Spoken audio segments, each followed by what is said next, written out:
Assalamualaikum warahmatullahi wabarakatuh. Sebelum saya memaparkan materi, alangkah baiknya kita berkenalan dulu nih, karena ada pepatah tak kenal maka tak sayang. Jadi yuk kita kenalan dulu. Perkenalkan, nama saya Oktami Winata, NIM 0604 1382 126077 dari kelas Indralaya Universitas Sriwijaya. Video ini saya buat untuk memenuhi tugas dari MK Media dan Sumber Belajar. Adapun materi yang bakal aku paparin di sini adalah tentang pembelajaran abad 21. Nah, masuk ke slide kedua, yaitu ada 3 pembahasan yang aku bakal bahas di slide ini. Yang pertama, apa itu pembelajaran, apa itu sejarah, dan apa itu abad 21. Kita pasti udah nggak asing lagi dong dengar ketiga kata ini, karena kata ini sering diucapkan di mana-mana. Tapi apa sih sebenarnya arti dari ketiga kata ini? Yang pertama itu pembelajaran. Nah, pembelajaran ini merupakan jantung dari proses pendidikan dalam suatu institusi pendidikan. Faktor-faktor yang berpengaruh terhadap proses pembelajaran baik secara eksternal maupun internal yang mencakup guru, materi, pola interaksi, media dan teknologi, situasi dan sistem belajar.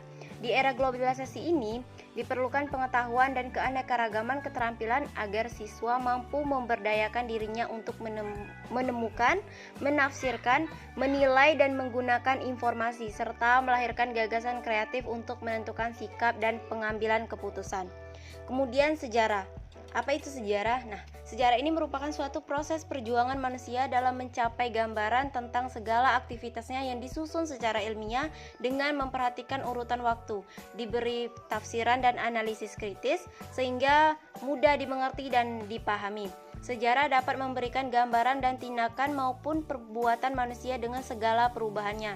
Nah, perubahan inilah yang dikaji oleh sejarah. Lebih jauh lagi, Taufik Abdullah dan Abdurrahman Surjo Miharjo menyebutkan bahwa sejarah bukan semata-mata suatu gambaran mengenai masa lalu, tetapi sebagai suatu cerminan masa depan. Kemudian yang ketiga, abad 21.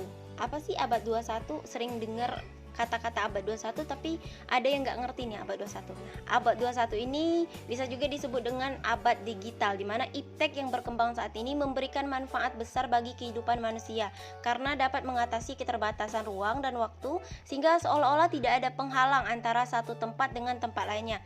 Akibatnya, seseorang pada satu tempat tertentu, misalnya di Indonesia nih, dapat mengetahui berbagai peristiwa yang terjadi di tempat lain, misalnya di Amerika, baik secara langsung maupun melalui rekaman. Contohnya tuh seperti perang Rusia dan Ukraina. Walau kita tinggal di Indonesia, jauh dari negara tersebut, tapi kita tidak ketinggalan berita tersebut karena adanya iptek tersebut. Kemudian masuk ke slide ketiga, pembahasan kedua, yaitu pergeseran paradigma belajar abad 21. Nah, di sini udah ada 4 bahasan yang bakal aku bahas, yaitu informasi, komputasi, otomasi, dan komunikasi.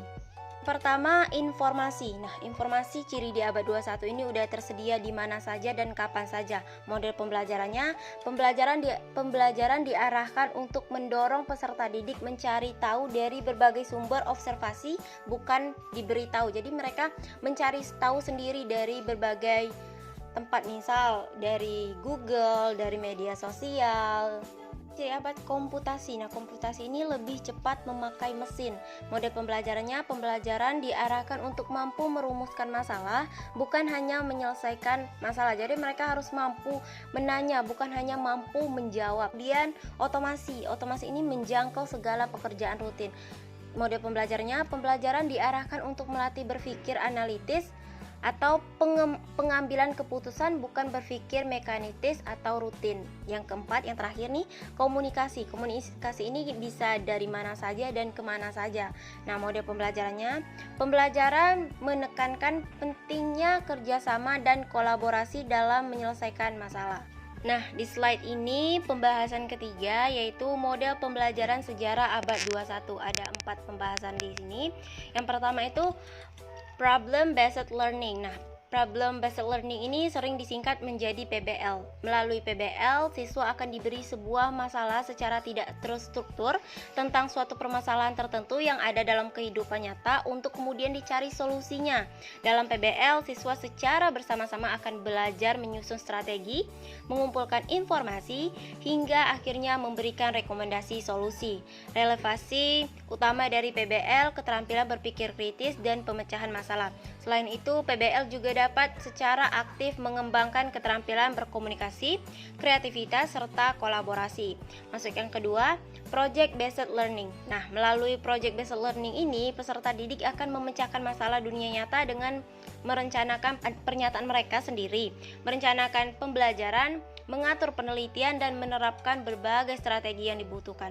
Model ini memiliki otoritas ke arah pemecahan masalah, berpikir kritis, dan berpikir kreatif. Selain itu, model ini juga dapat membantu siswa dalam mengembangkan kemampuan kolaborasi dan komunikasi.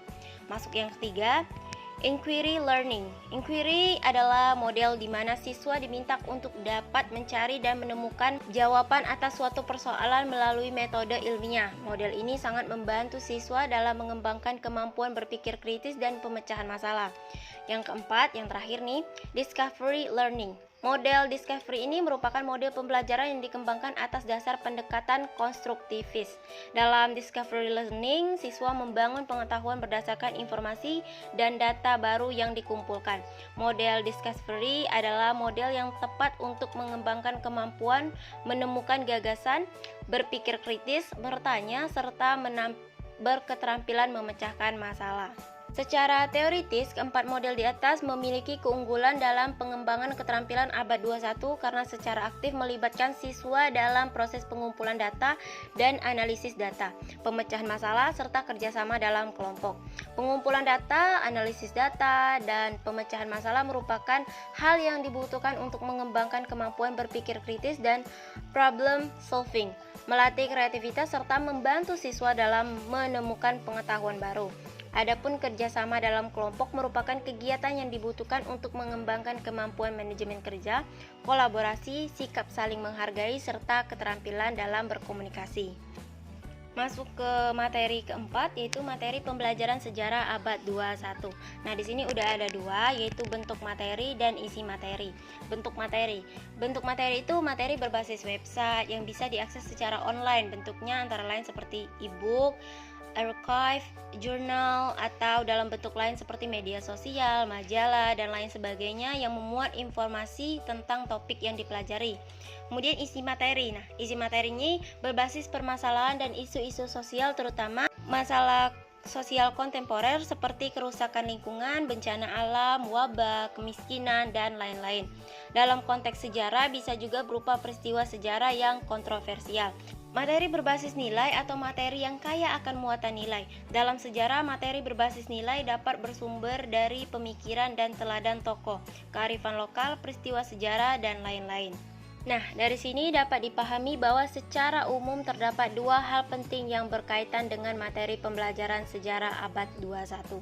Pertama, terkait dengan bentuk materi. Untuk dapat mengembangkan keterampilan abad 21, materi pembelajaran harus berubah dari yang sebelumnya hanya berbasis teks menjadi materi pembelajaran yang berbasis non-teks atau berbasis web basis gitu, kayak media sosial, Google, seperti itu. Dengan demikian, maka materi pembelajaran yang biasanya hanya didapatkan melalui buku teks atau LKS perlahan harus berganti kepada materi pembelajaran yang tersedia dalam bentuk digital. Yang kedua, isi materi pembelajaran, di mana diperlukan materi pembelajaran sejarah yang berbasis masalah sosial kekinian atau kontemporer, dan materi pembelajaran berbasis nilai. Materi berbasis permasalahan sosial atau isu-isu sosial merupakan materi yang sangat diperlukan dalam proses pengembangan kemampuan berpikir kritis dan pemecahan masalah. Selain itu, materi pembelajaran berbasis masalah-masalah sosial juga diperlukan untuk menghubungkan materi pembelajaran sejarah sebagai peristiwa masa lalu dengan kehidupan kekinian peserta didik. Nah, masuk ke materi terakhir nih, yaitu peta digital dalam pembelajaran sejarah.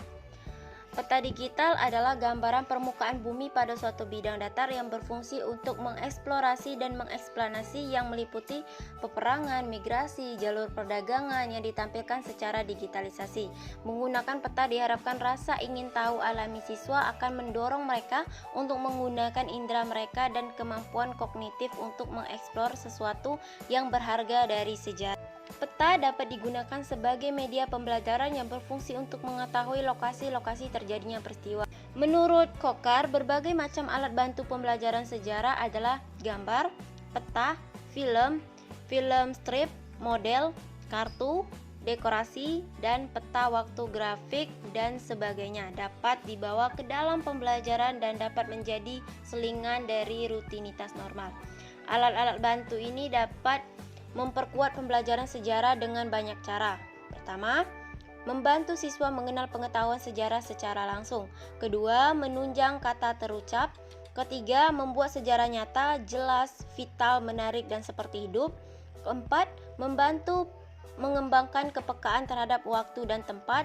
Kelima, mengembangkan kepekaan terhadap hubungan sebab akibat. Keenam, membantu guru mengembangkan bahan pembelajarannya.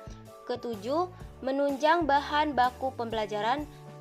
Kedelapan, membantu membuat pembelajaran permanen. Dan kesembilan, menambah kesenangan dan minat pada pembelajaran. Kurang lebih hanya itu yang bisa dapat saya sampaikan. Kurang lebih saya mohon maaf. Saya akhiri. Wabillahi taufiq wal hidayah. Wassalamualaikum warahmatullahi wabarakatuh. See you next project. Dah.